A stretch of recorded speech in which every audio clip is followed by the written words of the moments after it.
Welcome to the Key. It's November 2020 right now, mid-November. There's no definite word on the next test. We do believe there will be one eventually. There seems to be some movement coming up. Maybe. We'll see. I'll tell you this.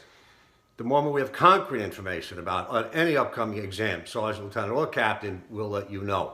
Right now, you don't need to be studying, but you do need to keep in touch with the material. There's a lot changing week by week. In fact, it's mid-November. They're past Interim Order 90 for this year already.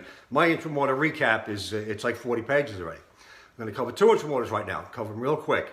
Let's go right down to the basics. The use of force rules, deadly force rules, 221.01, right? When can you shoot? Don't shoot. Shoot, don't shoot. Remember you had to get 100 on that quiz in the academy? Those rules hardly ever change. What happens though is this. They take those rules and they apply them to certain procedures. Today's Interim Order 72 touches on 221.12, 13, and 14. That's Active Shooter Response Protocol, EDP, and hostages. It also touches on 212.18, track search for armed perp in transit.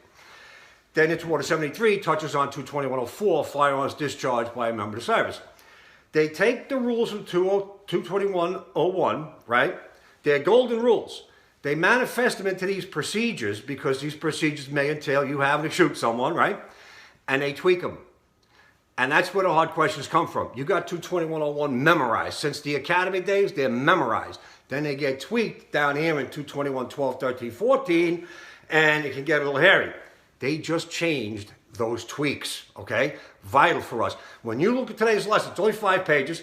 When you look at it, I give you a couple sample questions. I truly hope you get them wrong because then you won't forget this, okay? It's those tweaks. When they change them, you really got to pay close attention, all right? Numbers, another thing. In 221.04, firearms discharged member of the service, can you imagine, you fire your gun, you shoot somebody, whatever, there was no paperwork for you to fill out. Big boss came to the 49. You had to do a TRI, yeah, but other than that, there was nothing. So they created a form, UMOS firearms discharge. They created a new form, plugged it in. That's all they really did. And Interim Order 72, up in 221.12, 13, 14, they just added a definition of crossfire, situational awareness, put 2 paragraphs of that in there. But when they do these minor things, they end up making other little changes that are not announced. And if you don't notice them, there's where the hard questions come from. Don't worry about trying to notice them. It's what I do, okay? I got this. Believe me, you look at this 5-page document, you take these 3 questions, you're going to feel very confident about this. Okay, so I'm not going to get to the details. I want you to get the question wrong, at least experience it. You know what I mean? And then the small lesson is attached to it. Again, I'll do another one of these in December. I'll keep doing them once a month at least until we hear more.